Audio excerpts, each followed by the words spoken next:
ఇప్పుడు నేను ప్రశ్నలు అడుగుతా, వాటికి సరైన సమాధానాలు చెప్పాలి. ఎవడైనా సమాధానం చెప్పపోయిందనుకో వాడికి చింతబరిగలు ఇరిగిపోతాయి. సార్ కొంచెం ఈజీగా అడగండి సార్. సరే, ఈజీగానే అడుగుతా గాని సవర్ణ దీర్ఘ సంధి అంటే ఏంటిదో చెప్పురా. చాలా ఈజీ ఆన్సర్ సార్ ఇది.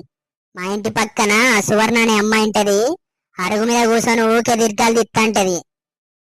అరే హౌలే, నేను అడిగింది సవర్ణ దీర్ఘ సంధి గురించి. మీ ఇంటి పక్కన సందులో ఉన్న సువర్ణ దీర్ఘాలు తిత్తేంది, గుణింతాలు తిత్తేంది. నేను అందే సందులు సమాసాల గురించి.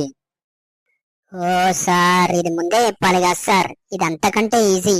మా ఇంటి పక్క సందులో సమోసాలు ఎత్తడు, మిర్చీలు వేసుకొని తింటే గత్తర్లు ఎత్తది. ఎప్పుడైనా మీరు పోతే నా పేరు చెప్పండి, 2 మిర్చీలు ఎక్కువ ఎత్తడు. అరే నువ్వు కూసోరా, ఇక నువ్వు సందులు అంటాను, సమోసాలు అంటాను, బడిగా చేంజ్ చేద్దాం అనుకుంటాను రా నువ్వు. అరే బంటిగా, వాడు నీతోడు కూర్చుంటే ఖరాబ్ అవుతాడని ముందడ కూర్చోబెట్టినా, అయినా చలనం లేదు వానికి. సార్ ఓకే, నన్నే అంటాళ్ళింది. వాడు చేసిన తప్పు కూడా నన్నే తిడతారా?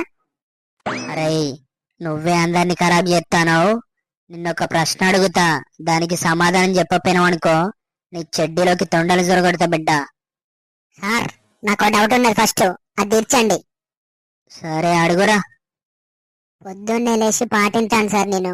అల్లా వందనాలమ్మ అమ్మ వందనాలమ్మ అని వచ్చింది. చాలా మంచి పాటరా అది, అందులో డౌట్ ఏమున్నది?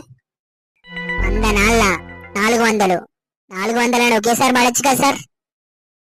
ఒరే ఒరే, వందనాలంటే మొక్కడం రా. 100 నాళ్ళు, 100 ఐదులు, 100 ఆరులు కాదురా యదవ్వా.